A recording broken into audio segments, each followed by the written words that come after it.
जगत सब सपना, ये सारा जगत स्वप्न है, दिखाई पड़ रहा है, इसलिए सच्चा लग रहा है।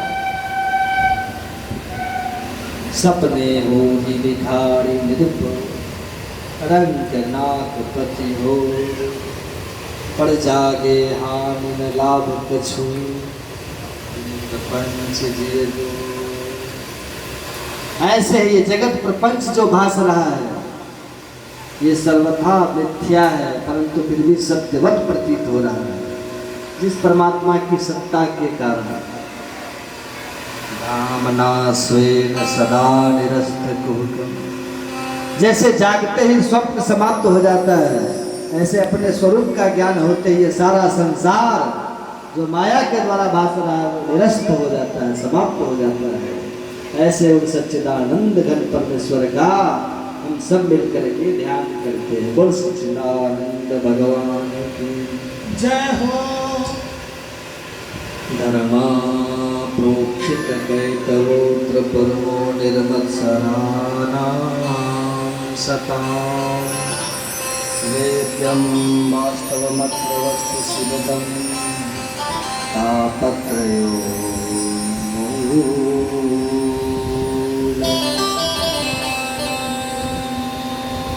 श्रीमद्भागवते महामुनिकृते किंबा परेश्वर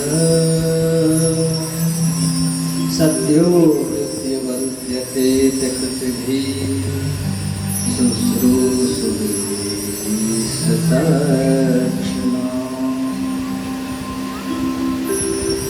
इस श्लोक में अत्र अत्र अत्र 3 बार लिखा गया है।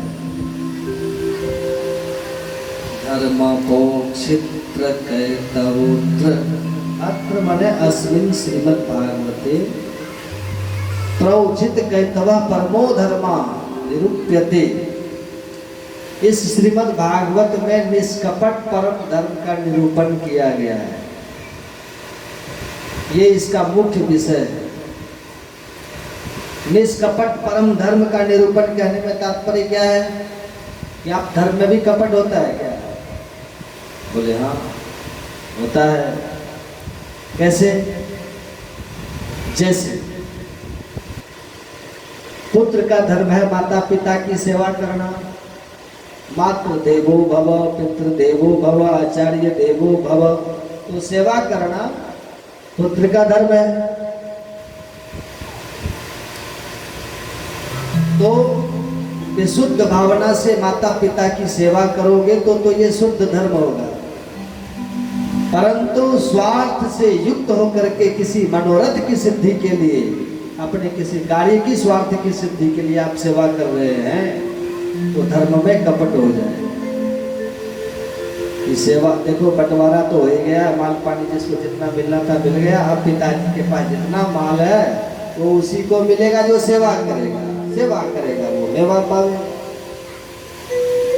तो इसलिए मालिश की जा रही है सुबह शाम, इसलिए चकाचक बादाम के हलवा खिलाया जा रहा है पिताजी को, ताकि माल हमको ही दे करके जाए। बोलो राधे राधे बोलो। तो पुत्र का धर्म जो सेवा करना था वो तो सही है, परंतु उसमें स्वार्थ छिपा हुआ है। यदि किसी मनोरथ की सिद्धि के लिए कि माल मिलेगा तो फिर वो कपट पूर्ण धर्म हो जाएगा, फिर वो शुद्ध धर्म नहीं रहा। फलिच्छा यत्र जायेत सस्या धर्मस्य कैतवः, निष्कामो यो भवेत् धर्मः सशुद्धः परिकीर्तितः। जिस धर्म का पालन करने में कोई कामना न हो, मैं इसलिए सेवा कर रहा हूं क्योंकि ये मेरे मैया बाप है, बस इसलिए सेवा करना मेरा कर्तव्य है। इन्होंने मुझे जीवन दिया, इन्होंने मेरा लालन पालन किया, इनके अनंत उपकार मेरे जीवन में है, इसलिए इनकी सेवा करना ये मेरा धर्म है। सिर्फ इसी भावना से सेवा करना तो शुद्ध धर्म कहलाता है। परंतु उसमें कोई स्वार्थ छिपा हुआ है, कोई कामना युक्त सेवा है तो वो कपट पूर्ण धर्म कहलाता है। बोलो राधे राधे। तो श्रीमद् भागवत में निष्कपट परम धर्म का वर्णन है। निष्काम, ये इसका मुख्य विषय है। भागवत भागवत सुनने का अधिकारी कौन है? निर्मत्सराणां सतां, जिसके भीतर से मात्सर्य मर गया, वही भागवत सुनने का पात्र है। मात्सर्य का मतलब मत्तः अग्रे सन्तीति मत्सरः, ये व्यक्ति मुझसे इतना आगे कैसे निकल गया,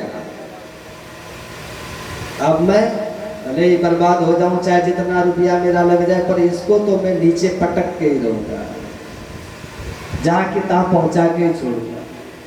तो दूसरे की तरक्की, दूसरे का उत्कर्ष यदि आपको काट रहा है, चुभ रहा है, तो समझ लो आपके भीतर मच्छर है, काट रहा है।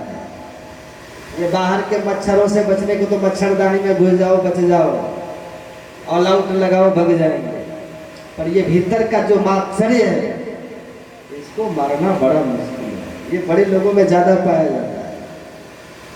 ये बड़े लोग, जिसके पास कुछ है ही नहीं, वो किसी से क्या ईर्ष्या करेगा, और जिनके पास कुछ है और जो अपने को कुछ मानते हैं, तो उनको चुभन ज्यादा होती है कि ये कल हमारे सामने क्या था और आज कहाँ पहुंच गया भाई, इसको तो नीचे गिरा। तो इस प्रकार की दुर्भावना जिनके भीतर है, जो दूसरे की तरक्की बर्दाश्त नहीं कर पाते, तो समझ लो उनके भीतर मच्छर छुपा हुआ है। उसको मार के भगाओ, तुम भागवत सुनने आओ। बोलो राधे राधे।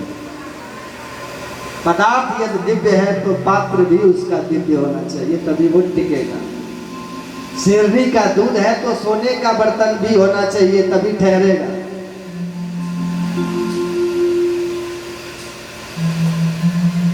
गाय का पवित्र दूध है तो बर्तन में बिल्कुल भी खटाई नहीं होनी चाहिए, तो दूध पड़ जाएगा। ऐसे ही भागवत रूपी अमृत का पान करने वाला श्रोता निर्मत्सर होना चाहिए। जब दूसरे की तरक्की आपको आनंद देने लगे कि वाह भैया, भगवान की कैसी कृपा, ये व्यक्ति मेरे सामने से आज कहां से कहां पहुंच गया है, प्रभु ऐसी ही कृपा सब पर बरसाते रहो, सर्वे भवन्तु सुखिनः, ये बात हृदय से हमारे निकले और सभी की तरक्की हमको आनंद देने लगे, तब जान लो कि अब तुम भागवत सुनने के उत्तम अधिकारी हो गए, पात्र बन गए, बर्तन आपका साफ हो गया। जब तक दूसरे की तरक्की काट रही है, चुभ रही है, तो समझ लो खटाई पड़ी है आपकी बर्तन में। कितनी भी भागवत सुन लो, ये भागवत आपको फलीभूत नहीं होगी ठीक से। आज कल कथाएं बहुत हो रही है, पर फायदा क्यों नहीं हो रहा है? क्योंकि बर्तन साफ नहीं है। प्राय कई लोग तो भागवत इसलिए भी करा रहे हैं, सब उन्होंने कथा, सेठ जी ने कथा कराई, बड़ी जोरदार थी भाई, ऐसी व्यवस्था इतने जोर, अब अपन को भी उनसे 21 करके दिखा, चाहे भले खेत बेचना पड़े, परंतु उनसे 21 करके दिखाएंगे। कम से कम 125 बोरी दूध की, शक्कर की कटे भंडारे में, ऐसा होना चाहिए। वो व्यवस्था करेंगे कि पूरा गांव नगर देखे कि हाँ किसी ने कथा कराई। तो कथा कराना तो अच्छा काम है, परंतु हम उनको नीचा दिखाना चाह रहे हैं, तो उनसे 21 करके दिखाएंगे, तो इसमें कपट हो है। तो अच्छा काम, पर शुभ कर्म में भी यदि आप किसी को नीचा दिखाने की दुर्भावना रख रहे हैं या किसी के ईर्ष्या के कारण करा रहे हैं, तो कैतम युक्त हो गया, उसमें कपट आ गया, उसमें खटाई आ गई।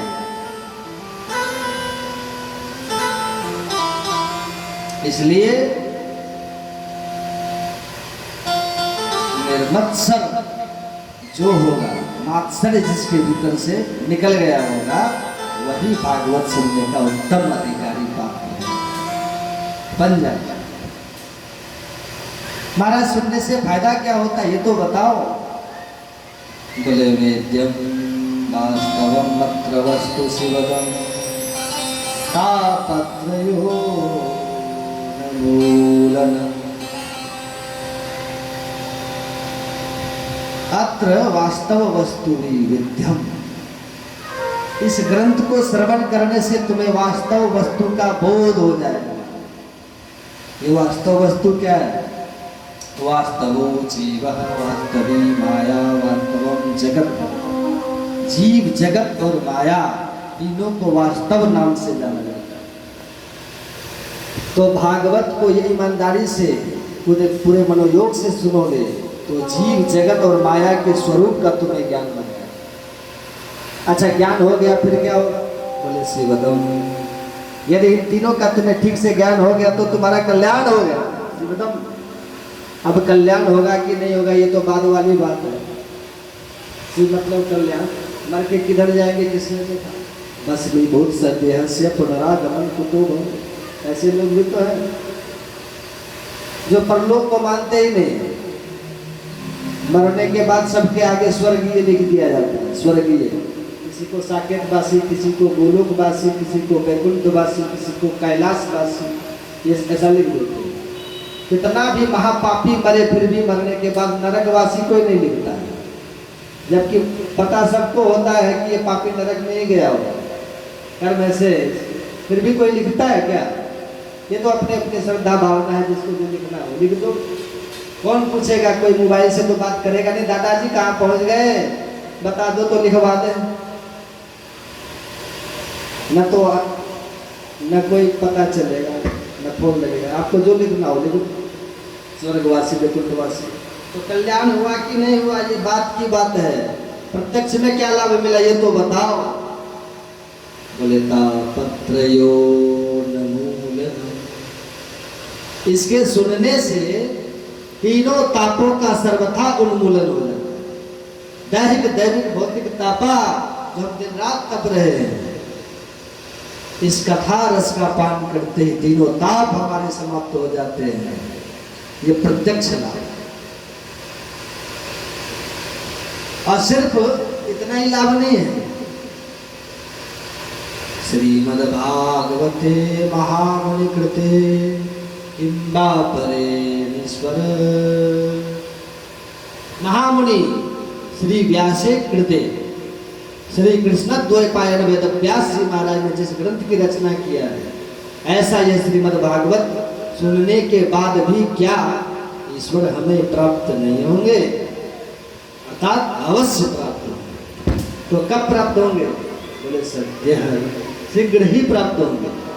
पर कितने शीघ्र? बोले तत्क्षणा, उसी क्षण। किस क्षण? बोले शुश्रूषुभि, श्रोतुमिक्षत भी। जहां आपके मन में कथा श्रवण की उत्कंठा उत्पन्न हुई, कि सुनने की उत्कल अभिलाषा उत्पन्न होते ही तत्क्षणात् ईश्वर है हृदय अवरुध्यते। सुनने की प्रबल इच्छा करने मात्र से तत्क्षण ईश्वर तुम्हारे हृदय में आकर के अवरुध्यते, मतलब कैद हो जाए। विराजते नहीं कहा, आप लोग तो विराजमान हो। जब तक मन लगा सुने, नहीं मन लगा तो धीरे से खिसक जाए। विराजमान व्यक्ति स्वतंत्र होता है, पर अवरुद्ध व्यक्ति मतलब कैद। जेल खाने में जेलर साहब कैदियों के बीच में जाके बैठ जाए तो उनसे कहेंगे जेलर साहब कहाँ है? बोले सब कैदियों के बीच में विराजमान। पर कोई कैदी से मिलने जाए उसे थोड़ी कहेगा कि वो फलाना कैदी का, बोलो वहाँ विराजमान है। तो विराजमान नहीं है, अवरुद्ध है कैदी। कैद है, कैद वह है जो जब चाहे तब बाहर नहीं जा सके, वो कैदी कहलाएगा। और आने जाने में जो स्वतंत्र है वो विराजमान कहलाएगा। ये सारे गेट बंद कर दिए जाए यहाँ पर, बोले कथा जब तक होगी तब तक गेट नहीं खुलेंगे, तो आप लोग भी अवरुद्ध कहलाएंगे। किसी ने फोन किया जरा आओ मुझे कोई बात करने, बोले क्या करें कथा में फंसे हैं साहब, गेट बंद है, अवरुद्ध कहलाएंगे। तो भगवान भागवत के श्रोता के हृदय में आकर के विराजमान नहीं होते, बल्कि अवरुद्ध हो जाते हैं। व्यास जी कहते हैं सद्यो हृदय वरुध्यते कृतभि शुश्रूषुभिस्तत्क्षणा। देर नहीं लगती, शीघ्र ही हृदय अवरुद्धते, हृदय में अवरुद्ध हो जाते हैं। तो प्रश्न उठता है कि यदि इतना सुंदर ये ग्रंथ है जो ईश्वर को भी हृदय में कैद कर लेता है, तो लोग सुनते क्यों नहीं? फिर सुन करके सभी लोग ईश्वर को हृदय में कैद क्यों नहीं कर रहे हैं? तो शुश्रूषुभि का विशेषण बताया। कृत भी, सुकृत भी, अरे सुनने की इच्छा तभी उत्पन्न होगी जब तुम्हारा अनंत जन्मों का पुण्य फलीभूत होगा। जन्मांतरे भवे पुण्यम तदा भागवतम दधे। जन्म जन्मांतर के युग युगांतर के कल्प कल्पांतरों के जब पुण्य उदय होते हैं, फलीभूत होते हैं, तब सुनने की उत्कट उत्कंठा का उदय होता है। और यदि पुण्य कमजोर है या बिल्कुल भी पुण्यहीन व्यक्ति है, पुण्यहीन जो व्यक्ति है उसको तुम चाहे जितना टेलीफोन करो कि भाई साहब आप तो सही आओ एक बार आप दर्शन दो कथा में, अरे साहब तुम्हें भागवत सुनने की पड़ी, हमें तो मरने की फुर्सत नहीं। आप जानते हो आजकल कितने बिजी लोग, तमाम बहाने मिल जाएंगे। यदि पुण्य नहीं है तो अनेक ही आने की इच्छा होगी नहीं। माइक पे भी सुनाई पड़े तो माइक का भी तार कटवा देंगे, हमारे कान में आवाज नहीं आना चाहिए। कम पुण्य है, पुण्य तो है पर थोड़े कमजोर है, तो आ तो जाएगा फिर खर्राटे बजाएगा, सुन नहीं पाएगा, मन नहीं लगेगा। इसलिए जन्मांतरे भवेत पुण्यम, जिसके प्रबल पुण्य होते हैं उसी के मन में सुनने की प्रबल उत्कंठा भी उसी मात्रा में होती है। जितने प्रबल पुण्य होंगे उतनी प्रबल उत्कंठा होगी और तभी वह एकाग्रता से सुन पाएगा।